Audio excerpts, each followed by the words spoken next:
Tiako hiverenana kely ilay statut nataoko tamindroany le hoe ny seza na ny fahefana dia toy ny rongony mahery lavitra noho ny roro ka zay olona manana azy dia tonga adikta ho zay.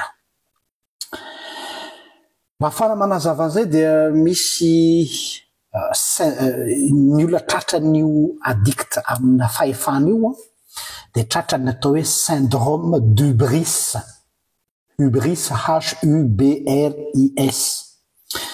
Io syndrome d'hubris io dia azo avy amina mythologie grecque. Tao anaty mythologie grecque dia nisy lehilahy anankiray atao hoe Icare izay tao anatina labyrinthe, zany hoe nitady lalana ivoara dia tsy tafavoaka izy tao anatin'ilay labyrinthe fa sady sahirana izy no nisy an'ilay biby atao hoe minotaure manenjika azy koa ka saika hihinana azy. Dia tao anatin'izay izy niantsovonjy ny rainy ka ny rainy anisan'ny dieu zany nanome azy karazana elatra. Hitanareo ohatran'ireny anjely ireny zany volena elatra, ny soroka sany lamosiny moa zany elatra avy amin'ny lasira. Dia nasiany dadany plume, zany hoe karazana volomborona mba ahafahany manidina. Dia iny avy eo nahafahany miala tao anatin'ilay labyrinthe dia nanidina izy zany miala tao dia tafavoaka.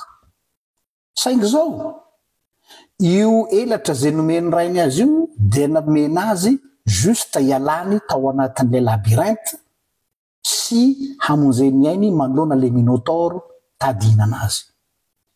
Dia tamanany ny anao lahy satria nahita tsirony le nanidina dia nanidina farany ambony. Zany hoe nanana sensation hoe tena puissant zany.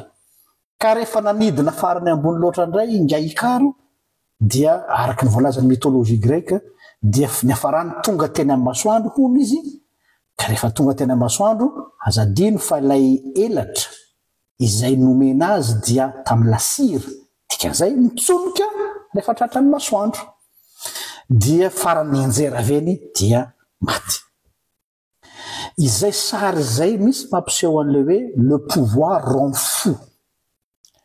Ka rehefa tafiditra ao anatin'ilay engrenage n'ilay hoe mahita tsirony amin'ilay fahefana dia tsy mahay mionona intsony ary tsy mahalala ny onony fa ao anatin'izay atao hoe rongon'ny fahefana zay hanika efa tsy mahatsapa tena intsony fa efa manakaiky ny atao hoe danger izy izay ahafaty azy fa tsy tsapany fa tellement izy ao anatiny atao hoe fifaliana sy tena migalabona tanteraka or adininy tsy fatany fa efa plus izy manao an'io plus izy me manakaiky izay zavatra ahafaty azy.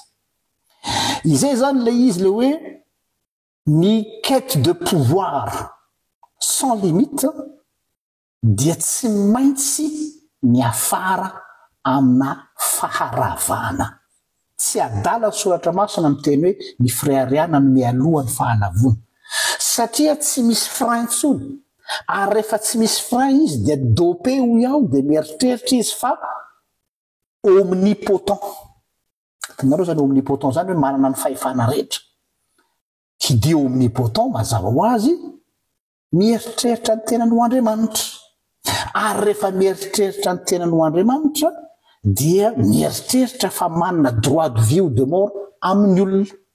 Ary rehefa tafiditra ao anatin'izay ataontsika hoe syndrome d'hubris zay dia tsy manana an'ilay empathie manoloana ny fahantrany olona izay ao ambany fifehezany satria tellement izy efa manakaiky ny masoandro, la lumière zany hoe fa zay efa tena extrême be ka tsy mahatsapa zany empathie ny fahantrany olona zany.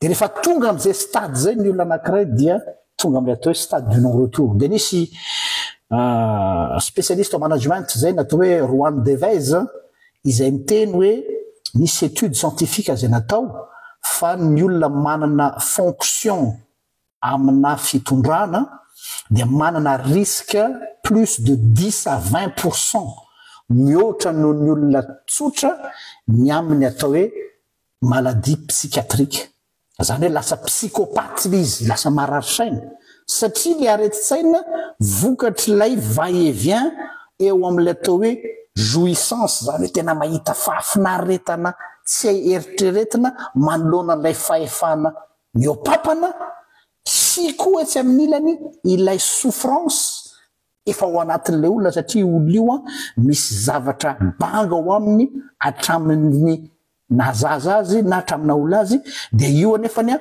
samy miara-misy ao aminy ao dia lasa schizophrène sy tratran'izay zavatra izay le karazana contradiction sy va-et-vient zay dia micréer maladie psychiatrique dia lasa psychopathe mihitsy rehefa avy eo ilay olona ka hitantsika amin'izay fa le pouvoir rend fou ka noho zany dia ho anareo zay manana fahefana quel que soit niveau misy anareo dia tandremo sao dia tratrany sao dia fa mahatratrany le syndrome du bris ary ianao ka efa tonga eny amin'ny masoandro le masoandro eto zavatra tsy eritreretinao mampamirapiratra anao nefany a handavo anao sy ampitaraboka anao amin'ny tany tandremo ary